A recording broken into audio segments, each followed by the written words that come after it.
안녕하세요. 산업안전보건 교육과정에 오신 것을 환영합니다.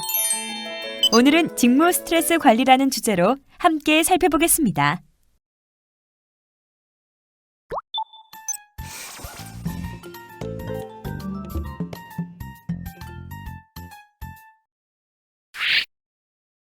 요새 머리가 너무 아파서요. 회사에서 스트레스를 많이 받아서 그런지 두통약을 먹어도 도통 나아지질 않더라고요. 그런데 나아질 수가 없어요. 매일 같은 일상생활 반복이에요. 아침 일찍 출근해, 늦게 퇴근해. 네, 아침 6시 20분에 일어나 동물적인 본능으로 출근 준비를 마치고 6시 40분쯤 출근 버스를 타요. 아침 식사는 안 먹고 그 시간에 더 자는 것이 좋아요. 그리고 저녁 7시 40분 버스로 퇴근을 하죠. 밤 10시 퇴근 버스가 없어져서 다행인 거예요. 그나마 일찍 퇴근하는 거거든요. 그리고 주말엔 잠만 자요. 맞벌이를 하는데 집은 부부의 공동 숙소일 뿐이죠. 제가 회사에 들어올 때 10가지를 딱 적었어요. 10개는 딱 하고 가자. 내가 다 설계한 걸로 차 한번 다 만들어 보자. 그리고 할 거 되게 많았는데 생각나는 게 다 사라졌네. 바보가 되는 거죠. 처음에는 진짜 최상의 자동차를 만드는데 이제 이 한 몸을 불살라가지고 혼을 다해서 만들어 보자. 이런 생각이 있었죠. 그런 마음이 많이 깎여 나갔죠. 살아보니까 정말 변했어요. 아주 꿈을 잃어버린 것 같아요. 뭐 그런 게 원인 아니겠어요? 회사에서 주어진 일만 하다 보니까 솔직히 지금은 꿈이 없어졌어요. 꿈을 가질 수 있게끔 회사가 꿈과 희망을 줘야 하는데 이거는 뭐 오로지 지쳐가는 9시에 퇴근해서 무슨 자기계발입니까? 스트레스 관리요? 그런 게 있나요? 저도 좀 알려주세요. 직장인들이 병원을 찾은 이유는 어디에 있을까요? 이번 시간에는 직무 스트레스의 정의, 직무 스트레스 관련 모델, 직무 스트레스 측정, 직무 스트레스에 의한 건강 영향 및 관리 방안에 대해 알아보는 거죠? 네, 이를 통해 우리는 직무 스트레스의 정의와 직무 스트레스 관련 모델과 직무 스트레스 측정, 직무 스트레스에 의한 건강 영향 및 관리 방안에 대해 배우게 됩니다. 그럼 학습을 시작해 볼까요? 오늘 학습 내용인 직무 스트레스의 정의와 직무 스트레스 관련 모델, 직무 스트레스 측정, 그리고 직무 스트레스에 의한 건강 영향 및 관리 방안으로 구성되어 있습니다. 상세한 내용을 확인한 후 학습에 임하시기 바랍니다.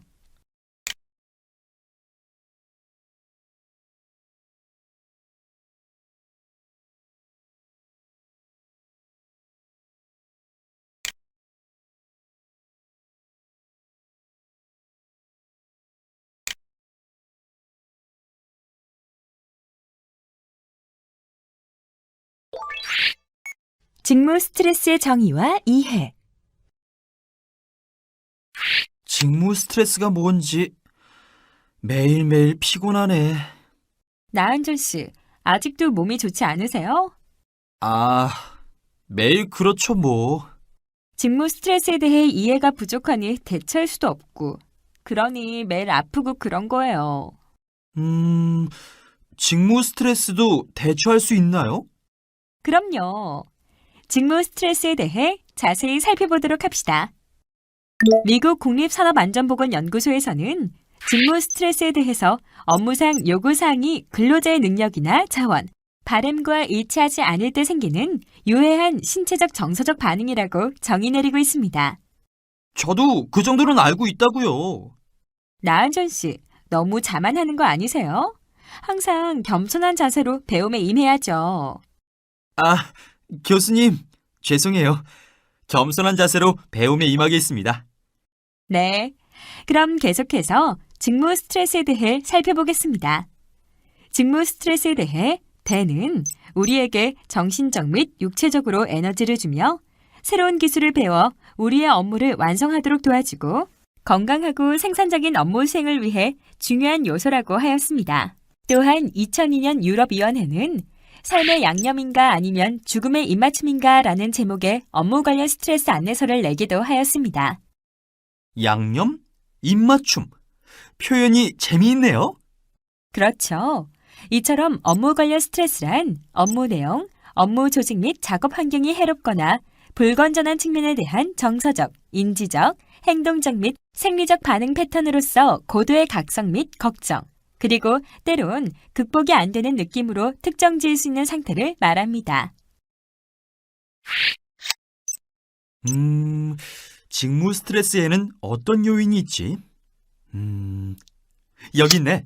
시간적 압박, 업무 시간표 및 업무 속도, 업무 구조와 비직업성 요인들이 있었지.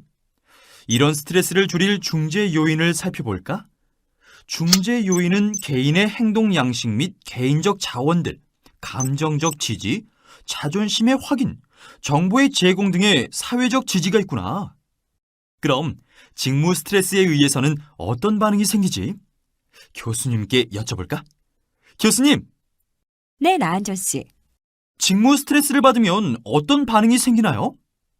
직무 스트레스에 의한 반응으로는 카테코라민, 코티졸, 혈압 상승 등의 생리적 반응, 불안, 불만족, 우울, 탈진 등의 정신적 반응, 결근, 생산성 감소, 알코올 남용, 약물 남용, 흡연, 무력감 등의 행동의학적 반응이 있습니다.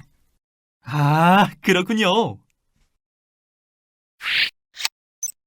교수님, 직무 스트레스 요인으로는 시간적 압박, 업무 시간표 및 속도, 업무 구조, 물리적 환경, 조직 내 문제, 조직 외적인 문제, 비직업성 스트레스 요인이 있었는데요.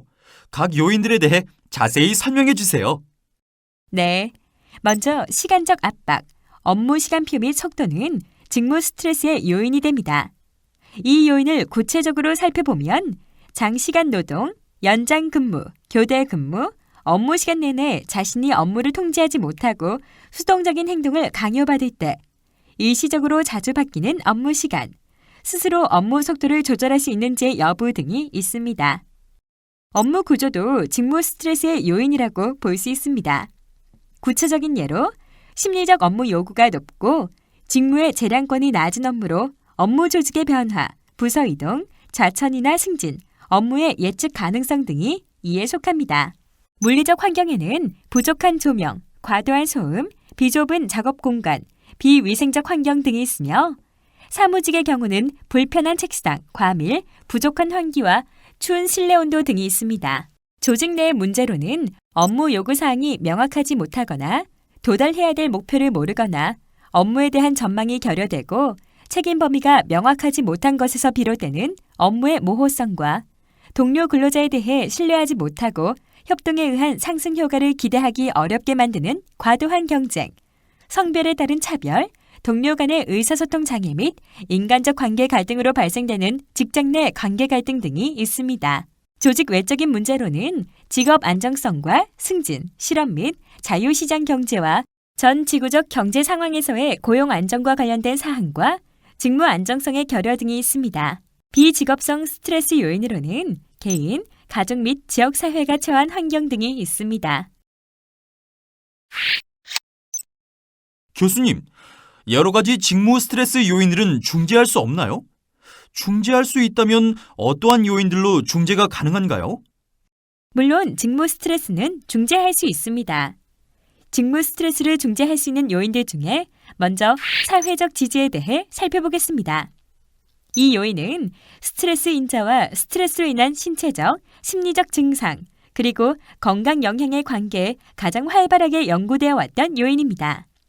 코브는 사회적 지지를 인간으로 하여금 그가 보호를 받고 있다든가 애정을 받고 있다고 믿게 해주고 그가 존경받고 있으며 가치 있는 존재라고 느끼게 해주며 의사소통의 연결망에 속해 있다고 믿게 해주는 정보로 간주되어야 한다고 주장했습니다. 하우스는 사회적 지지를 정서적 관심, 수단적 도움, 주위 환경에 대한 정보, 자기 자신에 대한 긍정적 평가 등의 내용을 내포하는 대인적 행위로 규정하고 정서적 지지, 평가적 지지, 정보 지지, 수단적 지지로 분류하였습니다. 하우스의 사회적 지지에 대해 예를 들어 설명하면 첫째, 개인이 보호받고 애정을 받고 있으며 존경받고 있다고 믿으며 정보를 제공해 줄 수 있는 긍정적 감정의 표현. 둘째, 개인의 신념, 해석, 감정의 타당성에 동조하는 유형. 셋째, 신념이나 감정의 개방적인 표출의 조정. 넷째, 조언이나 새롭고 다양한 정보에 접근할 수 있는 가능성의 제공. 다섯째, 물질적 도움. 여섯째, 자신의 의사소통의 연결망에 정보를 제공받는 유형 등이 있습니다. 최근의 사회적 지지에 관한 연구 결과들을 보면 사회적 지지가 인지된 스트레스의 위해한 측면을 감소시켜주는 방어 수단으로 작용한다는 결과도 제시되어 있는데요. 이 밖에도 사회적 지지가 어떤 영향들을 주나요? 네, 역할 갈등, 시간 압박감, 일, 가정, 영역 간 갈등 등의 문제를 완화시키는데 직접적인 영향을 주는데요. 적절한 사회적 지지는 사람으로 하여금 장수하게 해주고 심혈관계 질환으로 인한 사망 가능성을 감소시켜주며 환경적이고 개인적인 스트레스에 의한 해로운 효과를 완화시킵니다. 반면 부적절하고 불충분한 사회적 지지는 여성의 우울증의 발생과 관련이 높으며 유방암 환자의 증가와 관련이 있는 것으로 알려져 있습니다. 사회적 지지는 서비스나 정책을 통해서 얼마든지 조절 가능하며 주요한 정책 개입 지점으로 인식됩니다. 다음으로 살펴볼 직무 스트레스 중재 요인은 대응으로, 이것은 삶의 긴장으로 인한 손상으로부터 벗어날 수 있는 능력을 의미합니다. 타인과의 끊임없는 상황 속에서 얻어지는 외부의 스트레스에 대처할 수 있는 사회적 능력 말인가요? 네, 맞습니다. 다양한 개념적 의미를 함축하고 있는 것으로 통제력, 방어, 그리고 적응 등과 유사한 개념으로 사용되어 왔습니다. 대응의 구체적인 방법은 무엇인가요? 네, 포크맨 등은 대응의 방법으로 직면적 대응, 거리두기, 자기 통제, 사회적 지지 구하기, 책임의 수용, 회피 행동, 계획적인 문제 해결, 긍정적 재평가로 설명하였습니다. 직무 스트레스 중재 요인 중의 하나인 A형 행동 유형은 관상동맥 심장 질환의 위험 요인으로 광범위하게 연구되어 왔는데요. A형 행동 유형은 높은 성취 동기를 보이고 공격적이고 적대적인 성향을 보이며 경쟁적이며 참을성이 없는 성격을 말합니다. 그리고 이와는 반대로 위의 성향을 보이지 않는 행동 유형의 특성은 B형 행동 유형으로 각각 정의하였습니다.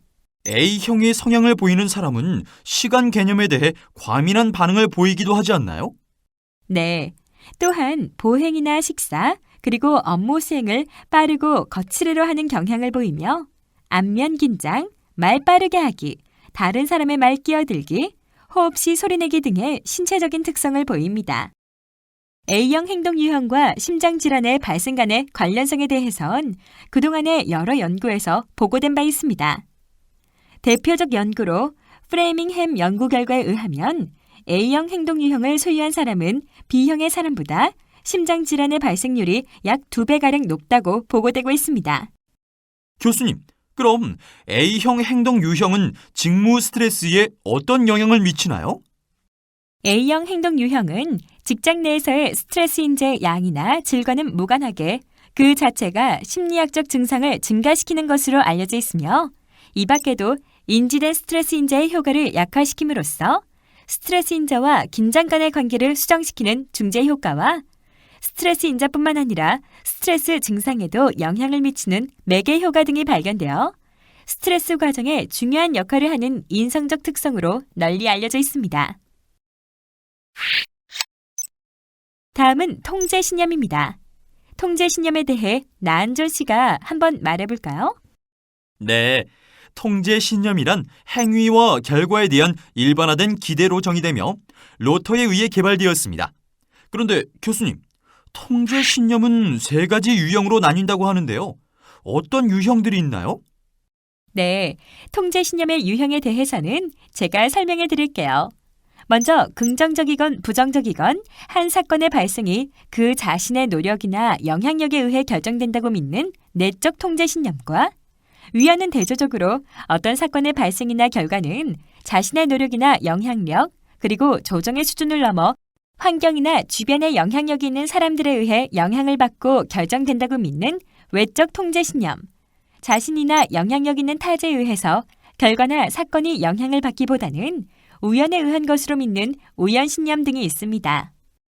통제신념에 대해 좀 더 설명하면 스트레스를 조절할 수 있는 것으로 간주하는 사람, 즉 내적 통제신념의 성향을 보이는 사람은 문제중심의 대응 행위를 통하여 스트레스에 대처하려는 노력을 기울이고 그렇게 함으로써 기존의 건강 상태를 적절하게 유지하거나 증진하고, 반면 외적 통제신념의 성향을 보이는 사람들은 높은 우울 증상을 경험하며 부정적 사건에 보다 민감하게 반응하고 보다 자기 방어적인 성향을 보이기 때문에 실제 생활에서 보다 많은 스트레스를 경험합니다. 또한 통제신념은 스트레스로 인한 영향을 완화시켜주고 직무 스트레스와 탈진 간의 관계를 변화시키는 중재자로서의 역할을 합니다. 다음은 자기 존중심에 대한 내용이네. 한번 읽어볼까? 자아에 대한 긍정적인 평가는 오래전부터 정신건강의 핵심적인 요소로 인식되어 왔다. 자기 존중심은 주변 사람들의 평가에 영향을 받는 자아에 대한 내적 평가이다. 높은 자기 존중심을 갖고 있는 여성은 유방암 자기 검진을 수행할 가능성이 높고 보다 효과적인 피임 기법을 사용할 가능성이 높다고 보고되었습니다. 개인적 손실, 흡연, 알코올 음용, 그리고 위험한 상황에 의해 노출 등과 자기 존중심은 역상관 관계가 있다.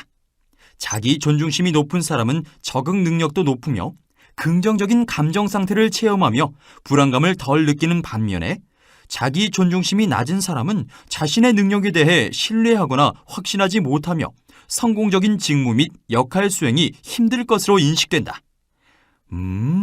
이런 내용들이 있구나.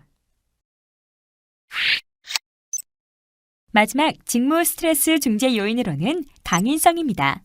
이것은 개인이 세상을 대하는 기본적 태도로서 헌신 통제 및 도전적 성향을 가지는 것을 말합니다.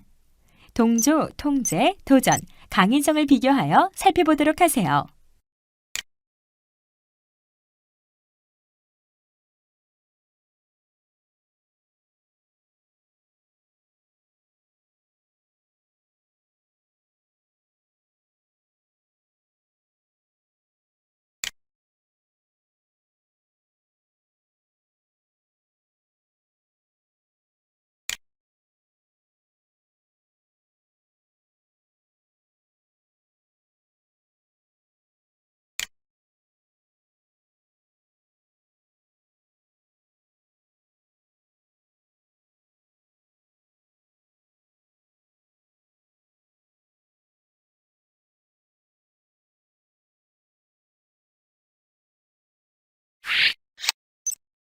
그 밖에 다른 요인들은 없나요?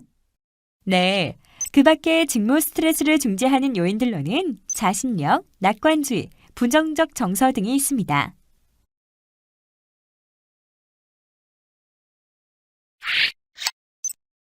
다음은 직무 스트레스와 여러 요인들의 관계를 정리한 표입니다. 스트레스 각 요인 간의 관계를 자세히 살펴보세요.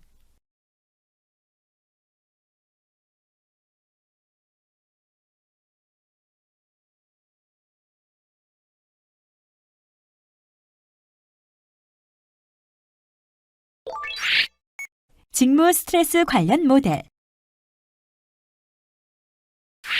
나은준 씨, 이제 직무 스트레스에 대해 이해하셨나요?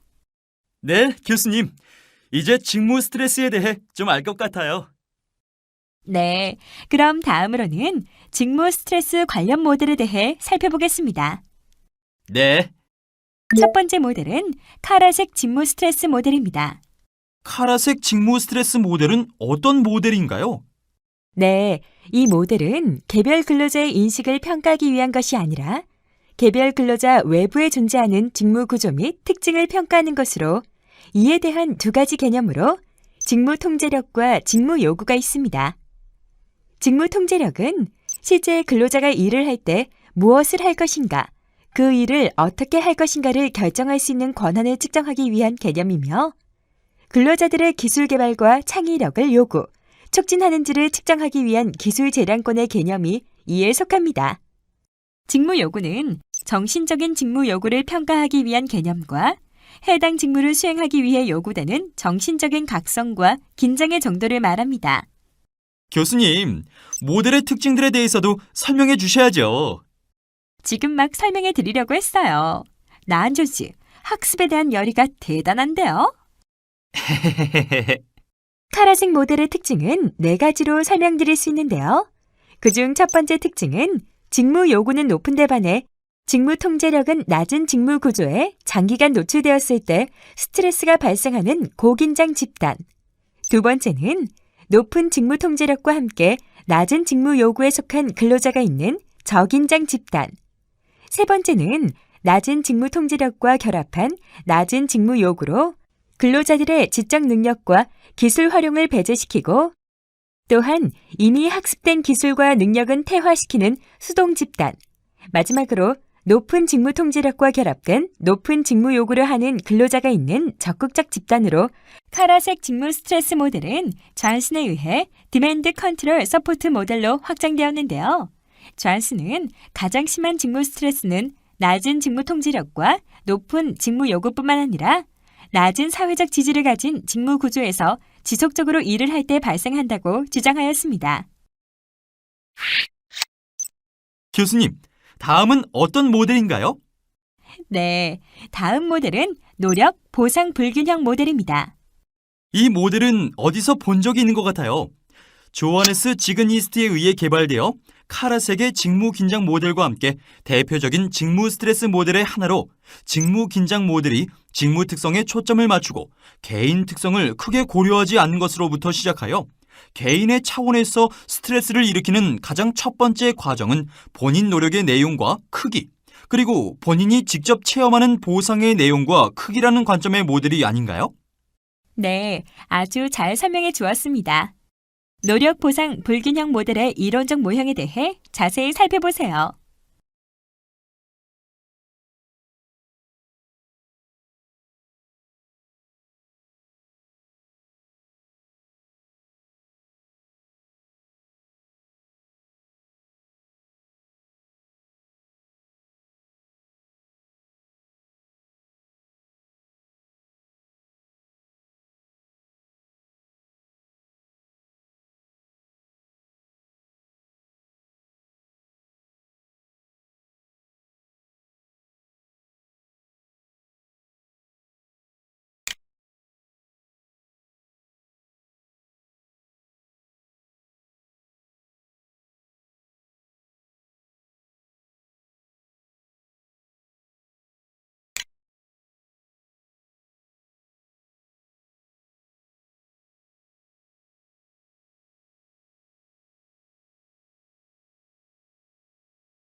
노력 보상 불균형 모델 연구 사례는 없었나요?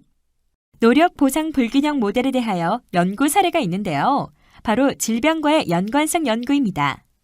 결과를 살펴보면 노력 보상 불균형이 있는 경우 가장 뚜렷하게 나타나는 결과는 심혈관 질환 발생 및 위험 요인의 빈도를 높인다는 것이며 기타 주관적 건강 상태나 결근 일수 등이 증가하는 것으로 나타나고 있습니다. 화이트홀2 연구에서는 노력 보상비가 높을 경우 관상 동맥 질환 발생의 위험비가 1.36으로 눈에 띄게 증가하였습니다. 노력 보상 불균형은 특히 사회적 지지가 낮거나 직위가 낮은 경우 위험도가 더욱 크게 나타나지 않았나요? 네, 맞습니다. 또한 결근 횟수, 우울, 근골격계 증상, 정신질환, 위장장애 등을 일으키기도 합니다. 참고로 한국인 직무 스트레스 설명 모형에 대해 자세히 살펴보세요.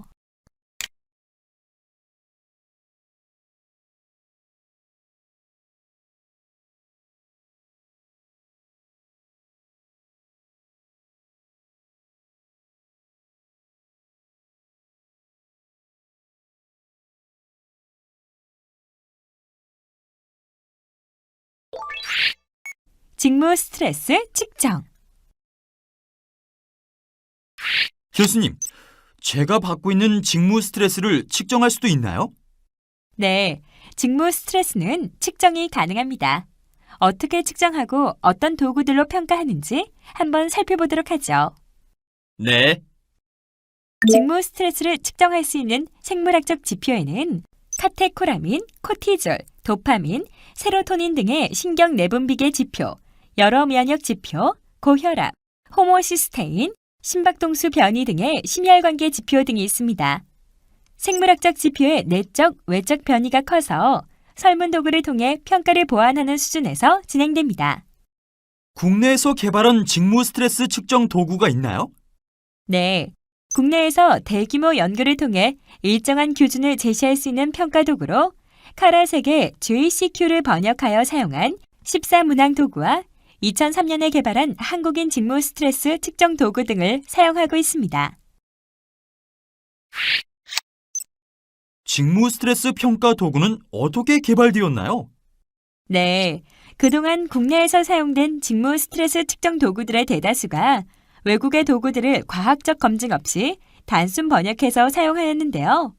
우리의 문화 패턴이나 사고방식과는 동떨어진 문항이나 표현 등이 있고 외국에서 구체적으로 표현되는 것이 우리나라에서는 이를 구체화시킬 수 있는 표현이 없을 수 있으며 표현이 담고 있는 의미의 정도도 상이할 수 있기 때문에 우리나라의 직장 현실에 맞는 측정 도구 개발이 절실히 필요하게 되었습니다.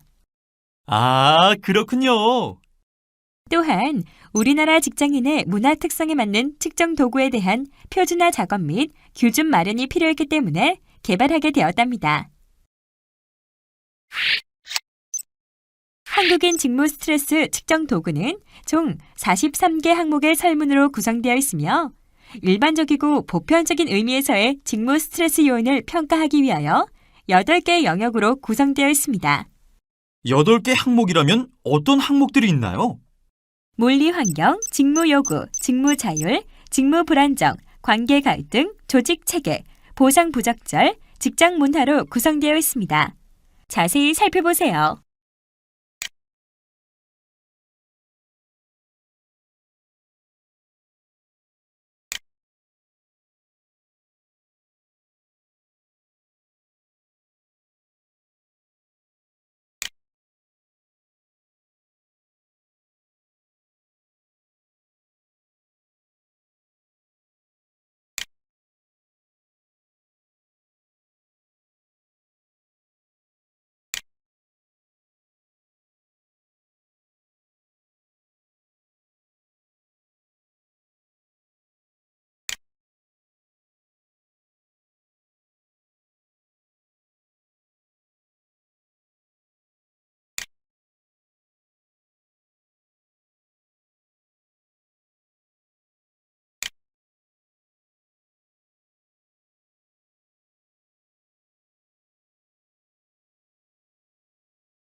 한국형 직무 스트레스는 각 문항별로 전혀 그렇지 않다, 그렇지 않다, 그렇다, 매우 그렇다로 응답하도록 하였고 각각에 대해 1, 2, 3, 4점을 부여하였습니다. 점수가 높을수록 직무 스트레스 수준이 높게 평가되는 문항은 1, 2, 3, 4점을 그대로 두었고 점수가 높을수록 직무 스트레스 수준이 낮게 평가되는 문항은 4, 3, 2, 1로 재코딩합니다. 한국인 직무 스트레스 측정 도구에는 어떤 내용들이 있나요? 네, 한국인 직무 스트레스 측정 도구의 내용은 8가지 항목으로 구분되며 43개 내용이 있습니다.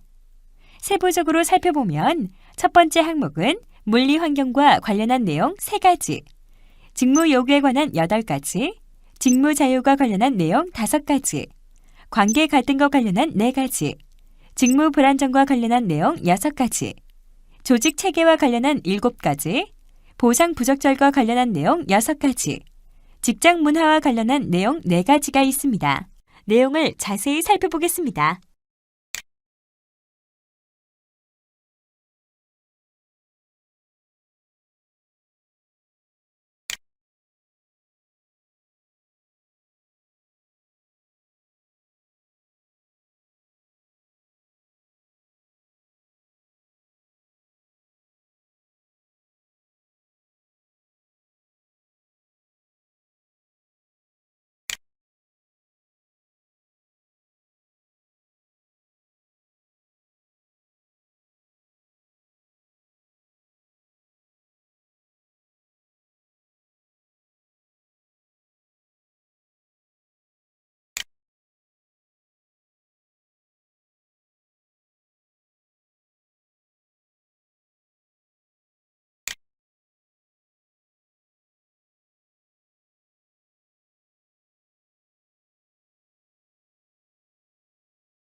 아, 그렇구나.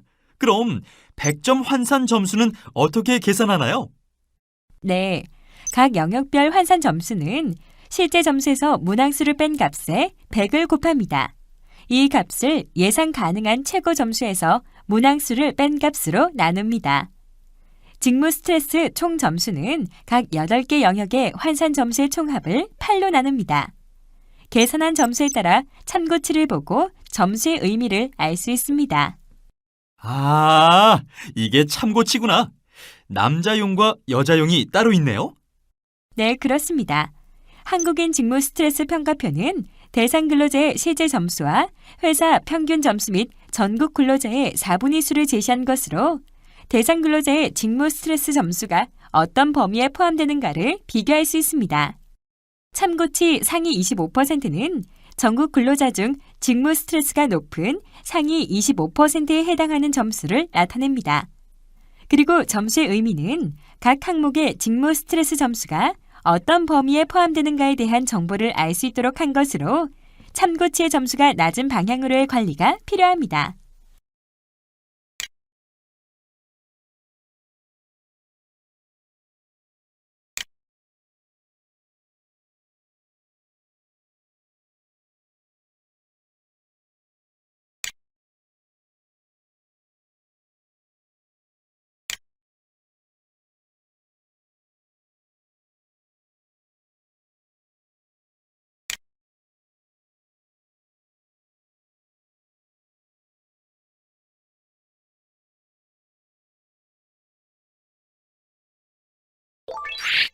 직무 스트레스에 의한 건강 영향 및 관리 방안.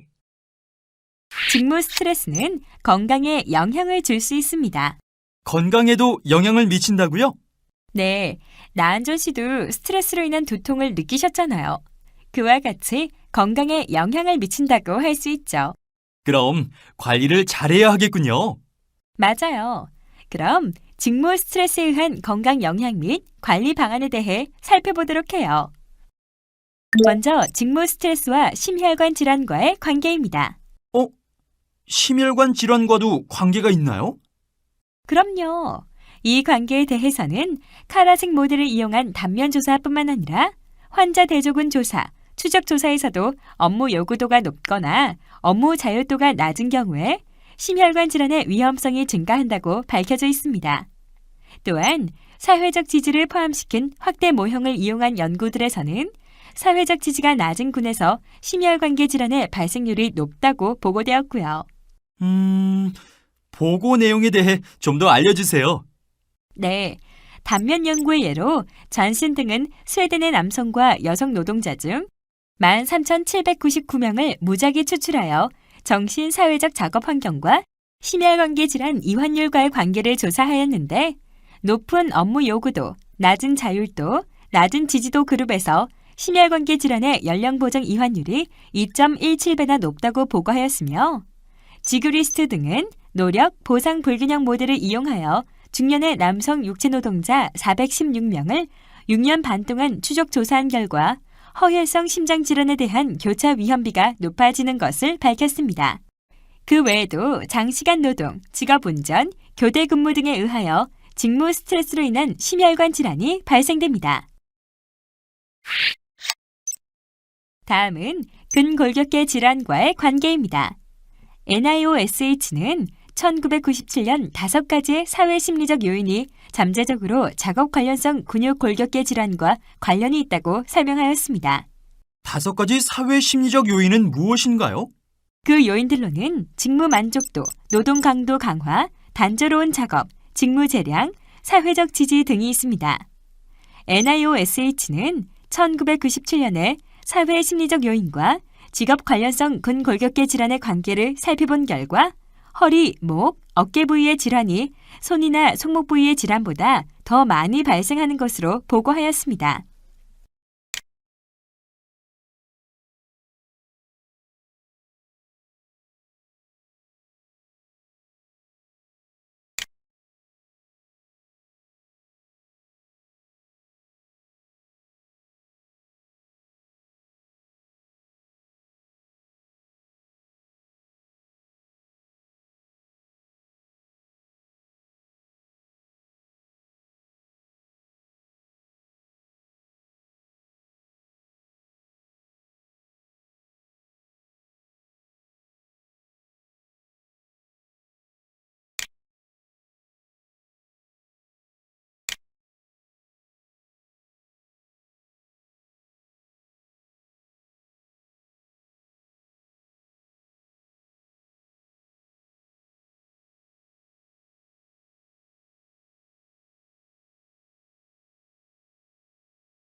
직무 스트레스는 정신 건강과도 관련이 있습니다.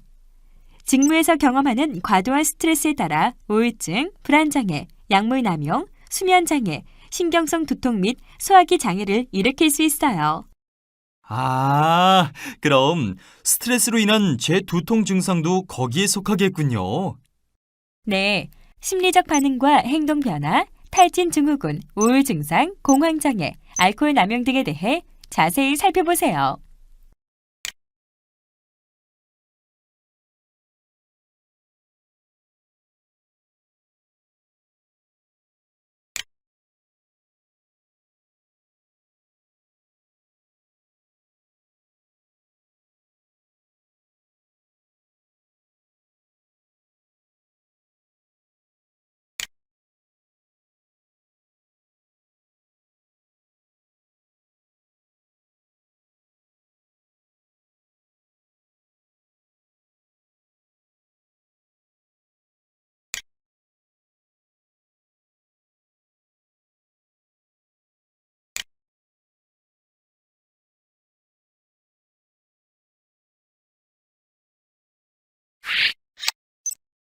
교수님, 회사 내에서 직무 스트레스 관리에 관심을 갖는 이유는 무엇일까요?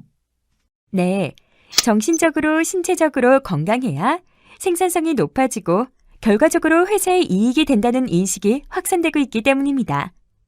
미국 통계에 의하면 연간 스트레스와 관련된 질병으로 인한 결근, 생산성 저하 등으로 연간 3천억 불, 근로자 개인당 7,500불 정도의 비용이 지불되고 있습니다.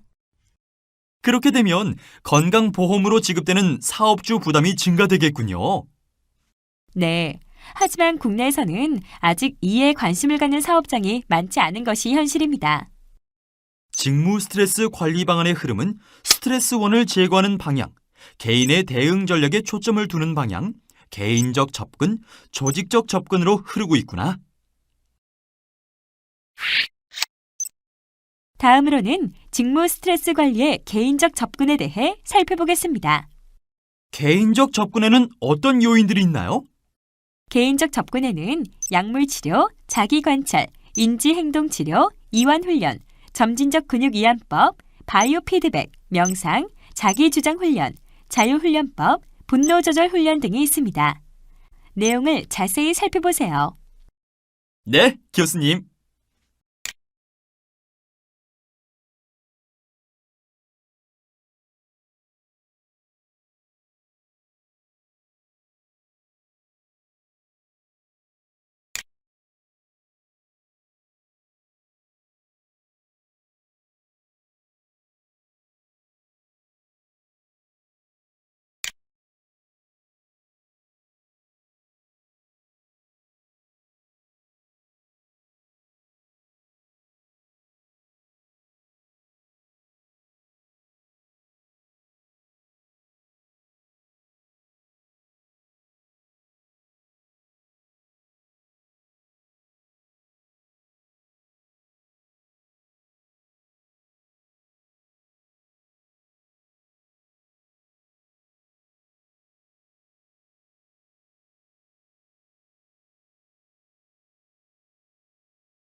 다음은 직무 스트레스의 조직적 접근입니다.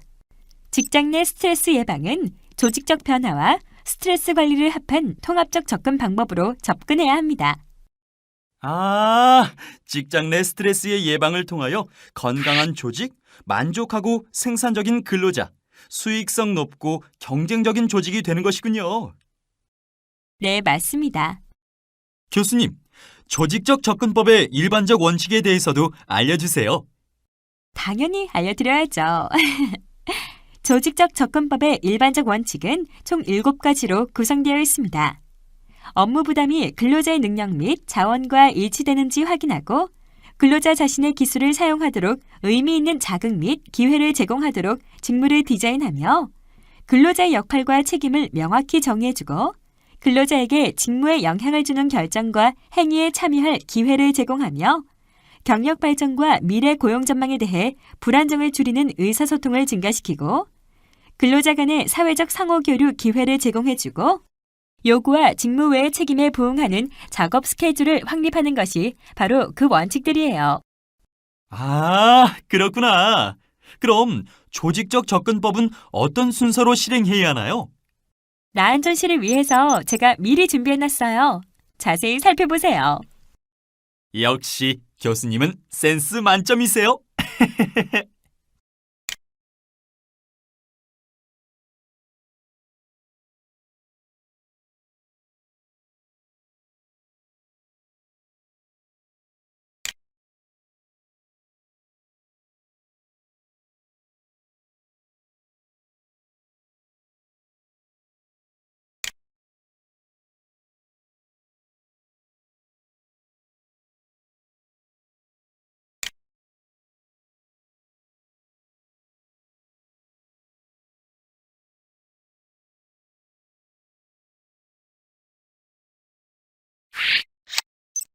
교수님, 직무 스트레스를 관리하려면 프로그램이 필요할 것 같은데요. 어떻게 기획하나요? 네, 먼저 근로자들의 스트레스 수준을 개인별로 측정하고 현재 적용할 수 있는 대응 전략과 그렇지 못한 대응 전략에 관한 평가를 구분하며 사업장에서의 주요 스트레스 요인을 결정합니다. 그리고 스트레스와 건강 관련 내용들을 설명하고 과도한 스트레스 증상과 원인들을 확인하며 다양한 스트레스 감소 전략에 대해 설명합니다. 그래서 이를 토대로 행동 계획을 개발하는 것이군요. 네, 그렇습니다. 직무 스트레스 관리 프로그램의 평가 항목은 객관적 지표와 주관적 지표로 구분하여 살펴볼 수 있습니다. 먼저 객관적 지표에는 보건 의료 비용의 감소, 결근율의 감소, 이직률의 감소, 생산성 향상 등이 있습니다. 그럼 주관적 지표에는 어떤 것들이 있나요? 네, 주관적 지표로는 삶의 질 증진, 근로자 간 인간관계 개선, 스트레스 대응 능력의 향상, 조직과의 관계 개선 등이 있습니다. 전문가의 조언. 앞서 제시해드렸던 질문 내용은 기억하고 계신가요? 물론이죠. 앞에서 직장인들이 왜 병원을 찾는지 물어보셨잖아요. 네, 맞습니다. 그럼 그 질문에 대한 전문가의 조언을 참고해 보시고 앞에서 본 사례가 생각나지 않으시면 다시 한번 살펴보시기 바랍니다.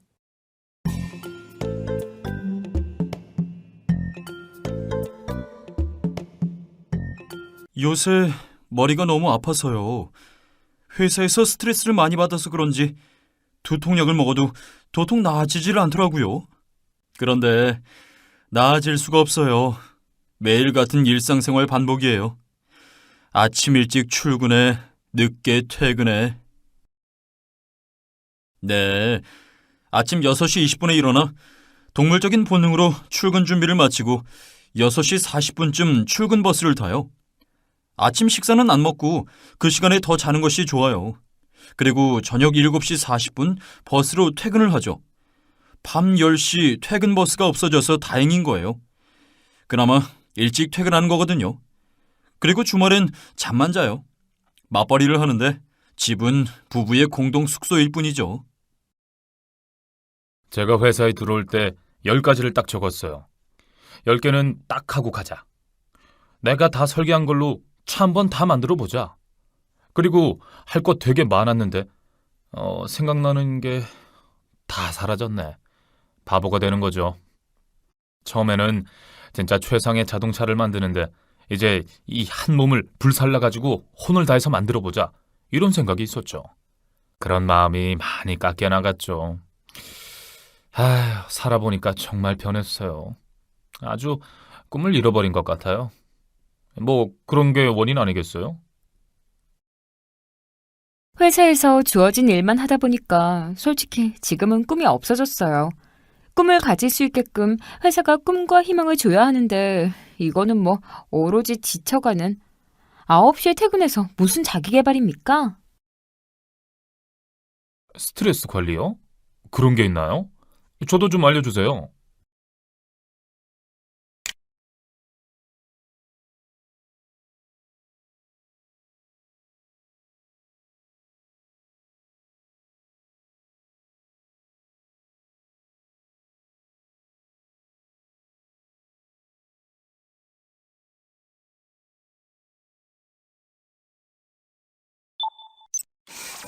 전문가의 노하우. 그럼 오늘 배운 내용을 다시 한번 정리해 보겠습니다.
이것으로 이번 시간 학습을 마치도록 하겠습니다. 수고하셨습니다.